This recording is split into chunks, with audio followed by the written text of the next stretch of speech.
한편 야당의 수장인 이재명 대표는 민주당 공천 심사 면접을 받습니다. 인천 계양을 본인이 직접 갔고요. 30초간 자기소개를 했고 저출생 원인, 소수자 보호 제도 등등 질문이 다양했다. 성실하게 최선을 다해 잘 답하려 노력했다. 이렇게 얘기를 하는데 물론 시스템과 당원 당규가 있으니까 공평하게 해야 되는 게 맞죠. 하지만 어떻게 보면 국민들이 이런 시스템에 의해 돌아간 모습이다.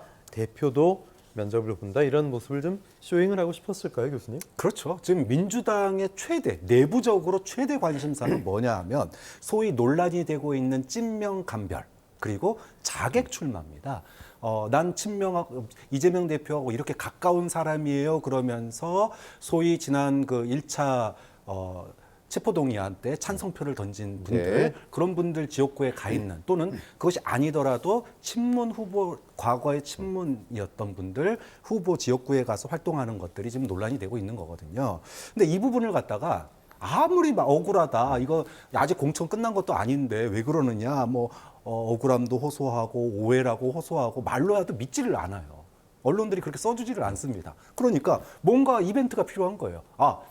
민주당은 당선 가능성, 시스템 공천, 당원들이 하는 겁니다. 이거를 보여줘야 되니까 당장 당대표인 나도 이렇게 가서 면접도 보고 경선도 하고 이러는데 무슨 자객공천이고 무슨 친명간별이냐, 이거를 갖다가 보여줄 수 있는 그런 이벤트다, 이렇게 봐야 되겠죠.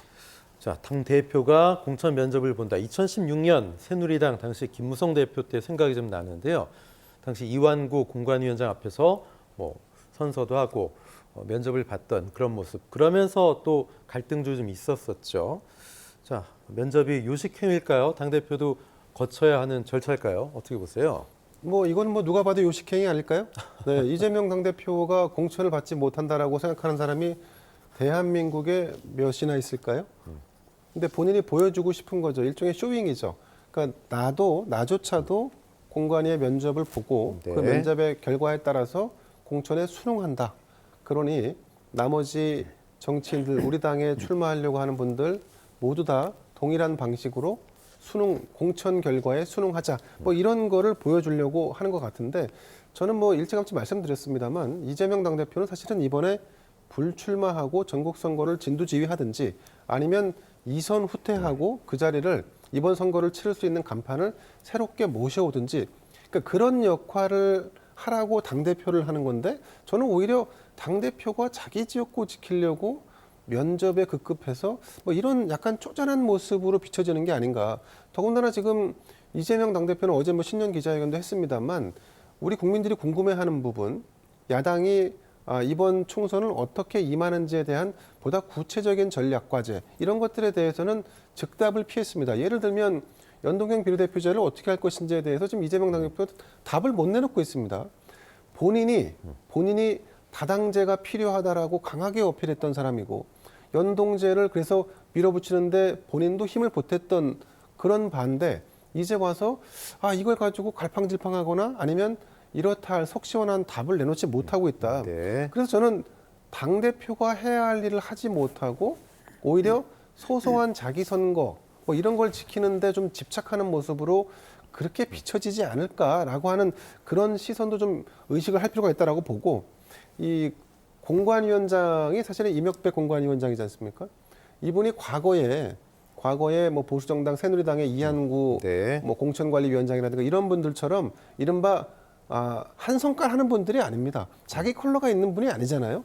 예를 들면 2016년에 새누리당의 당시 당대표가 김무성 대표였는데, 김무성 대표도 면접을 안 보면 난 공천 못 주겠다, 공천 보류시키겠다라고 이렇게 이제 그 당시에는 약간 주도권 싸움 같은 게 신경전에 있었는데, 그럴 정도로 사실은 어떤 당 안의 긴장감이 좀 팽팽하게 있어야 되는데, 지금 민주당에는 어딜 봐도 그런 긴장감이 보이지 않습니다. 그냥 지금 윤석열 정부의 정권 심판론에 기대서 이대로 그냥 순리대로 가면 151석 얻을 수 있다라고 하는 것 같은데, 제가 볼 때는 이대로 가면 제3당의 약진으로 양당 모두가 패배하는 선거 결과를 낳을 수도 있다. 그 점을 민주당 전략 이 참모들이 어떻게 바라보고 있는지 궁금합니다. 네, 이재명 대표가 공천 면접을 보는 그날 계속 이재명 대표와 맞붙겠다고 했던 원희룡 전 장관도 당에 공천 신청을 했습니다. 뭐 일부러 날짜를 맞춘 건지 모르겠는데, 자, 이재명 대 원희룡, 어쨌든 이 매치가 성사가 될 가능성이 상당히 높습니다. 전체 선거 판세에 영향을 줄까요? 그 뭐 명룡대전 뭐 이렇게 얘기를 하는데, 대선 주자 또는 대선 주자급이 한 지역구 선거에서 부닥치는 경우가 사실 굉장히 드문 경우입니다. 그런 점에서 이 결과가 영향을 줄 수밖에 없겠죠. 자, 그런데 어찌됐든 원희룡 전 장관이 개항을 해서 나는 이길 수 있다 이 확신을 가지고 출마한다고 보는 사람은 없어요. 물론 후보자 본인은 난 당선될 거라고 얘기하겠지만, 많은 사람들이 몸은 총선에 있지만 네. 마음은 이미 대선 경선에 가 있는 거다. 그래서 만약에 지더라도 나는 정말 당에 희생을 했고 이재명 심판을 위해서, 민주당 심판을 위해서 최선을 다했다. 그래서 윤석열 대통령을 지지하는 친윤 당원들이 다음 대선 경선 때 나 많이 좀 지지해 줘라. 이걸 노리고 지금 여기 가는 거 아니냐. 이렇게 보시는 분들이 많을 거고. 그런데 단기적으로는 효과가 있을 수 있는 게, 이재명 대표가 지역에 묶이게 됩니다. 이 지역을 넘어가게 되면, 과거에 그 오세훈 시장이 그랬나요? 네. 지역구 놓고 다른 데 나갔다가 패배한 그런 네. 경우도 있었어요. 그렇기 때문에 이재명 대표가 개항을 해 묶이게 될 경우에 민주당이 소위 말해서 이재명 선거가 치르기가 쉽지는 않습니다. 그러면 뭐 선관위 체제로 선거를 치를 수밖에 없는데, 좀 그런 점에 있어서는 원희룡 전 장관이 뭐 명분이 있는 뭐 그런 이제 도전, 이렇게 볼 수 있겠죠.